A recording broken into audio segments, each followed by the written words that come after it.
seems that your touch on the drums are characterized by a raw power and energy, obviously, but as a principle, the idea of some idea of energy, loudness, force.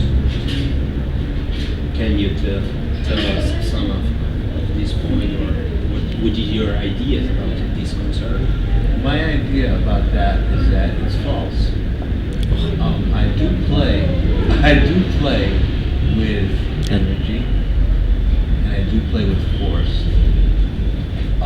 However, I think that generally that's because of what people choose to listen to.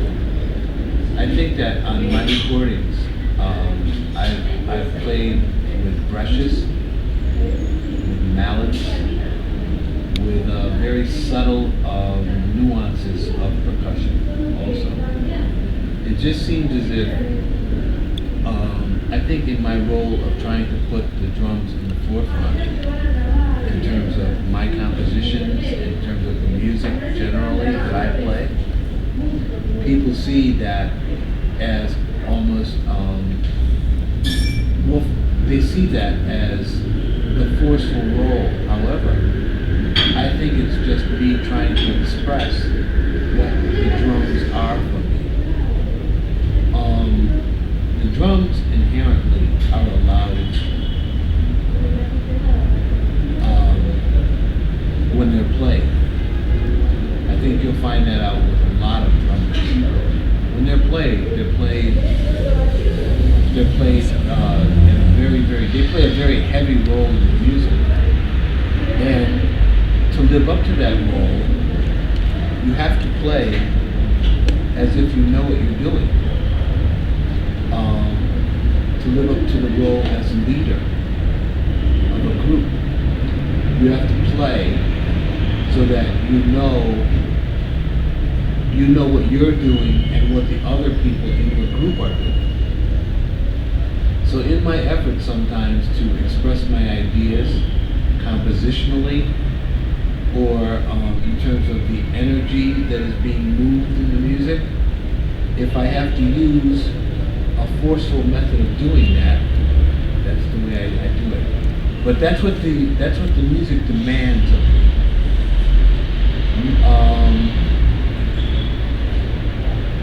Speaking of free jazz specifically, many people feel as if it's just a music that is out of frustration, or out of anger, or out of rebellion, or those kinds of things.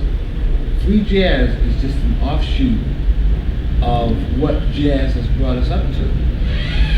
And in my way of thinking, the way to express some of those ideas and couple them with the influences of today is to play with conviction. I think that we're confusing force with conviction. I usually know where I am when I'm playing my music, and judging from many of the people I've played with, and judging from the way they play the music, my own music is extremely difficult to play. I say it's extremely difficult to play because it's been written oftentimes using 3 harmonies and using an entire foundation, which is usually either guitar and piano, or piano and synthesizer, or electronics and synthesizer, in conjunction with myself as the foundation of this music, of the lines, of the melody, right? And for me to have all of these things happening, and for the people to go the way that I would like them to go, it's almost as if you're a choreographer. But you're a choreographer on the spot. You can tell them what you want to do, but the immediacy of the music demands that when there's a turn, or I feel I want to go in a certain direction, I have to do this in some sort of way without talking, without eye contact. That oftentimes takes on a forceful air. People will think that there's power there. And there is power there. There's no doubt about it. However, the power is coupled with intelligence. It's coupled with how I feel a composition should be, trying to get the most out of my players that I have. Because usually when I choose people for my own group, I choose people that I feel have musical skill, musical imagination, and creative imagination, and a certain ability to work in a group, so they don't feel as if they're just playing for themselves, but what they're adding to the music is going to be something that makes a whole group, a unit, work. So, in my trying to perceive of these individuals and what the highest thing that they could do, the greatest point that they could play their music in, oftentimes I have to push them. I have to push them. I have to turn them around. I have to make swift changes in their mind and their thinking, so that they don't play things that they've been playing with other people or all their lives. And I'm searching for something that will take this person and make them go to another level of their own creativity. And that makes me go to another level too. Because I find a lot of joy when a person plays something and it inspires me to go somewhere. So that's basically what I'm trying to do. And oftentimes with the drums, you have to do that in a forceful manner. Otherwise, it doesn't work. It doesn't work musically. It doesn't work for the group as a whole. Because in that sense, when it doesn't work for the group as a whole, it doesn't work for the individual soloist. When it doesn't work for the individual soloist, it doesn't work for the group as a whole. So I try to put all of these things in this sculpture and make this sculpture. But while I'm making it, I'm chipping away. I'm using easels. I'm chipping away. But I also use, after I finish, I take out a brush. I put my glaze so that it will last. I don't want to just do this and put it out there so that the rain can destroy it. I try to put my glaze over it. I try to preserve it. So that's basically the reason why I use the force that I used to play with. And also I think it's because of the fact that I played a lot. In my development, I played with organ trios and organ quartets.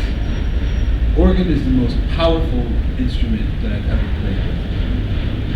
Hammond B3 organ with a Leslie tone cabinet is very, very, very powerful.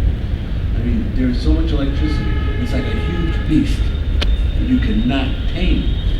It's like a beast. It's like Godzilla. Yeah, serious. And to play with that much power, most of the time, I had to play hard. I had to play strong because there was just so much power there. So that's another reason why I play the way I play, because for me to keep up with that much power, I just developed the chops, what they call chops, the ability, the skills to play with that much power or not play with that much power. But I chose to go in that direction. I like that direction. It's a force in it sometimes.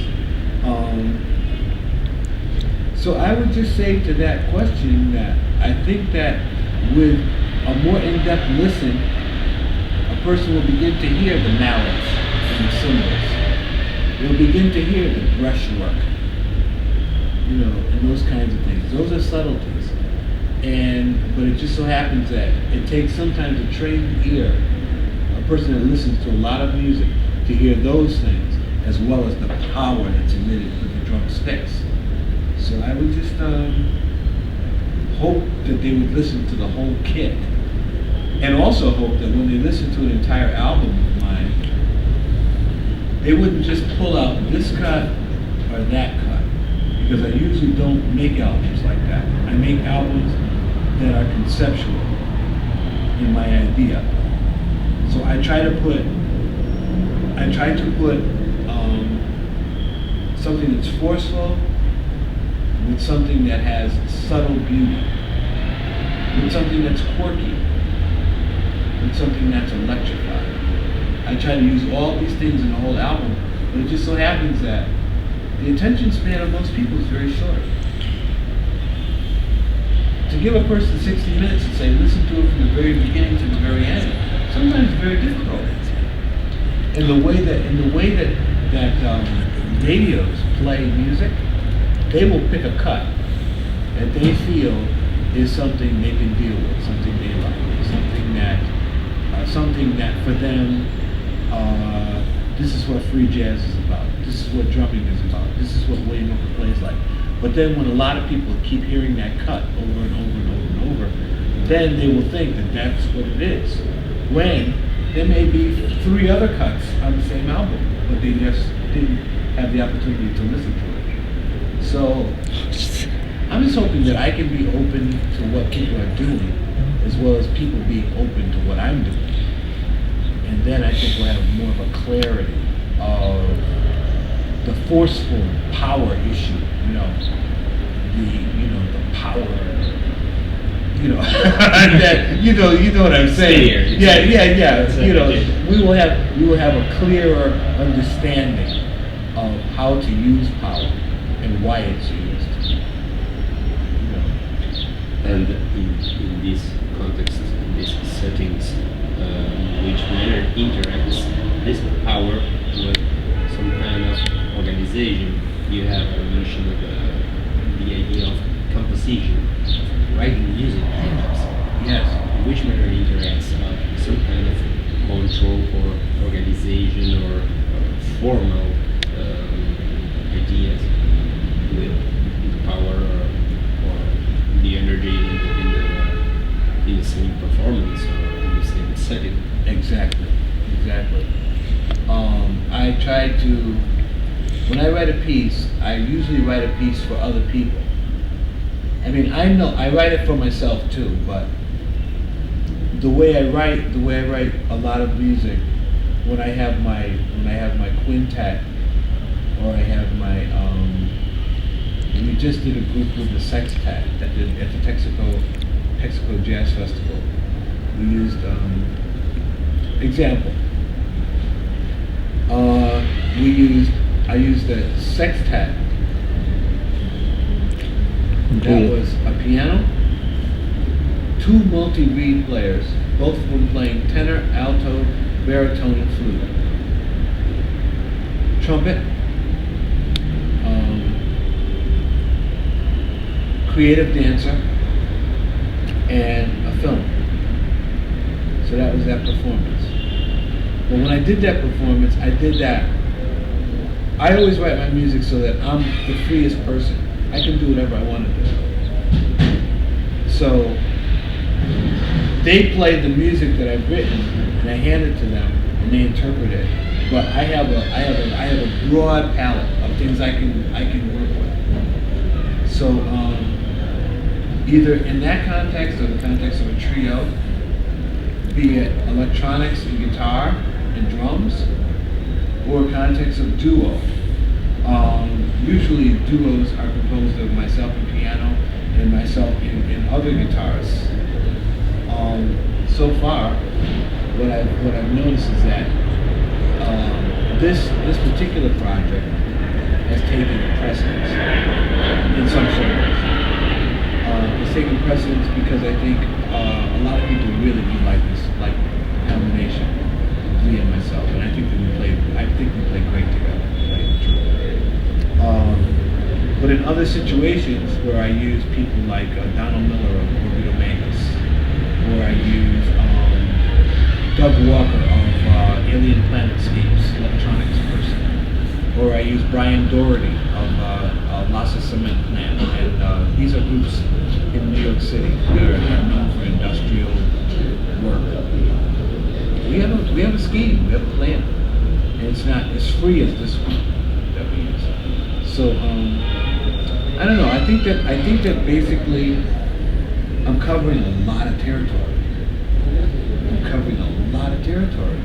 And hopefully people will love the territory I'm covering as much as I love doing this, so that they can see all the aspects of the things that I try to do. And so far it's working. I'm very, very happy. I'm very, very happy because it's working. More people, the audiences are expanding, the people are coming to it with open minds. There are younger people coming to jazz because of this. There are older people that are getting turned on to things like visual art and all these other kinds of things. So I just see it as a very, very good thing. Very good thing. You know,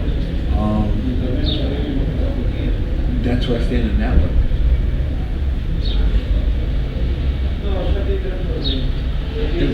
The words, power of the involvement of the words in this. The poetry, the idea of the words in a free musical context, or in your own ideas about composing and performance. Right. A lot of people, when they look at certain people, say John Coltrane, for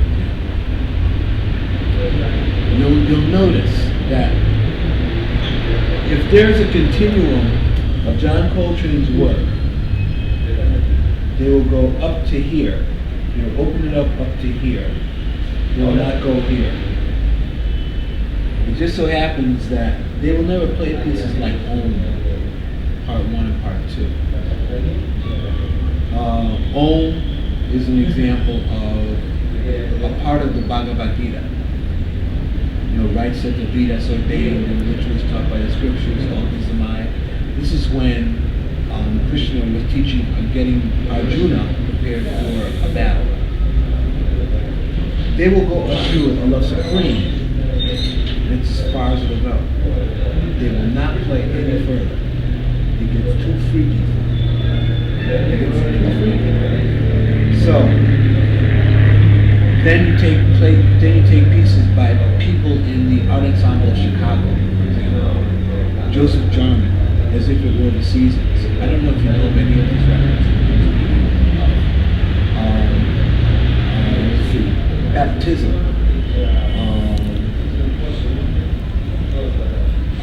Black Dot Minimalismus, which was a New York art quartet featuring Amari Baraka, New York James. This is 1960s. Now what happens is that all of those things for me have always been a part of the music, because I was raised on that. I was going to school at 16, 17 years old, and I would listen to these records over and over and over and over and over again. So it wasn't. So when I went to California and I started writing some poetry in 1971 or so, I just felt it was a natural offshoot of just where I came from and what I knew. You know, but because I chose usually to listen to those pieces, those works, as opposed to just strict musical works. So I was very comfortable. I was very, very comfortable. When I went out there, I started listening to my music and myself with more depth, and then I knew that there was a part of me that was about words, that was about trying to say something, even though it may not have made sense to other people. I was trying to say it with a musical context. So I started writing these things. And the more I played, the deeper I got into the street music,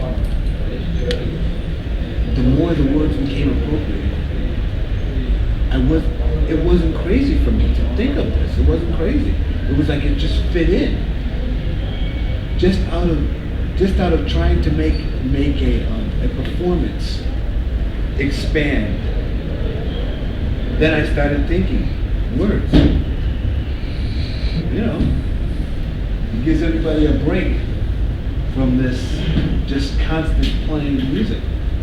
It gives the audience it gives the audience another method to connect with me or connect with the piece. So I didn't think it was weird at all, and I think with the spoken word movement, it's becoming even greater. I've been doing this since 1970, as I said, and hopefully it will make people investigate those later works by many of the greats that have done this. But it just so happened that they can listen to the words for a while, and when they hear the music, then they get crazy. They get crazy. Pharoah Sanders, shrieking. I mean, shrieking. I played this for a dancer that I know. She said, he sounds like he's killing a cow. She could handle it. She could handle the words if they were separate. But then when you have all of a sudden stepping up to the plate is Pharoah Sanders having a heart attack on stage, or he's just ecstatic. He's so ecstatic that he's splitting the reeds. People can't handle it. So I think it's for everyone, but right now it's for the select few. It's for the trained ear. But in terms of my way of looking at it, my way of using it, I want it to be something that has me reconnect with my audience, and something that makes my compositions, if they're going down this road, they can expand and become bigger, and then come back in, and then take another turn, and we'll all be together while it's happening. You know, I want to give people a signal sometimes. I mean, I don't want to just say take their body and turn them right or turn them left, but I like to direct things. I like to have things take some sort of form, inanimate form, and this helps it. This helps it to happen. Dance has the same effect. And respecting words in more perhaps inner level, or in a different aspect. In some of your writings, there are concepts or words like life, enforcement, force, universe, some kind of concepts with another perspective. Or do you have some, or can you tell us something about this point or this use of these concepts? I think I know exactly what you're saying and where you're going. I don't know if you're ready for this. No, because the longest time I've been studying a lot of spiritual works throughout my life, for a long time, long time. Now I don't, because I think that a lot of after a while I started seeing the music as a spiritual being. Because, I mean, you can just listen to a piece like Love Supreme and know that there's something more there than just life on earth. There's something more there than just, romantic love, or making money, or sex. There's there's an aspiration that this man has about something that's somewhere that he feels is a powerful force. So I think the same way. And for a long time in my own studies and stuff, I tried to put this into the music. And many of the people that I work with are also in tune with this too. And it's not strange for us. It's not strange for us, but I just express it this way. I can go on and on about how much time, about how long I've spent doing these things. But I think that if a person looks at like my website, they can see many of the books I've read, and many of the time I've spent dealing with this whole aspect of quote unquote spirituality. That's the way my friend David Weir tells me. As though he calls me, he says, spirituality, spirituality. And I say, yeah, you're right. Well, we don't have to hit people over the head with it, because everybody feels it in a different way. But amongst certain people, we've always thought this way, just because of our studies and what we've been involved with as a group of musical improvisers. And that's about what I should say about that, because I think that some books just I've just chosen from my own personal beliefs. I brought a few down here with me because I said that I want to use my time wisely. Finally, I'll read a book. I want to do that time wisely. But I try to put this in my music. I try to put this in my titles of my music. Like, for example, the title of the album, Shambhala.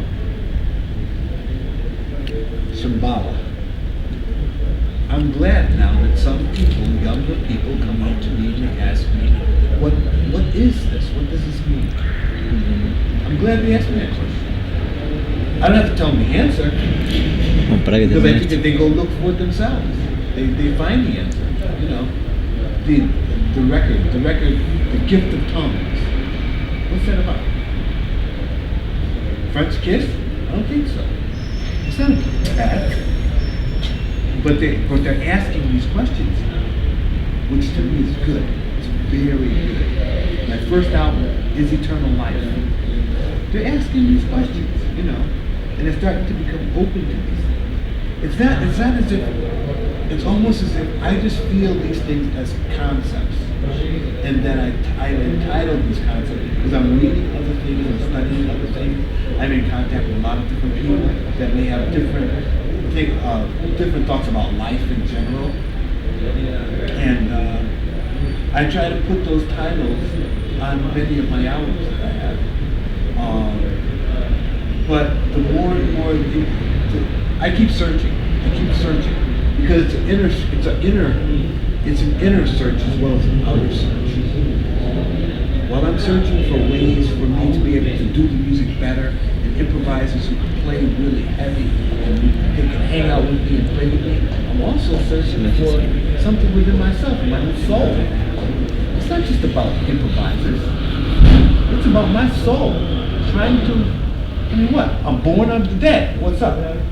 In between I'm trying to fill it with something that makes some sense. So that's just about what it gets down to. And it just so happens that a lot of those things take on the music. The music is about that for me. In a lot of cases. Wrap it up, yo. Yeah. Anything you say, it's your bus.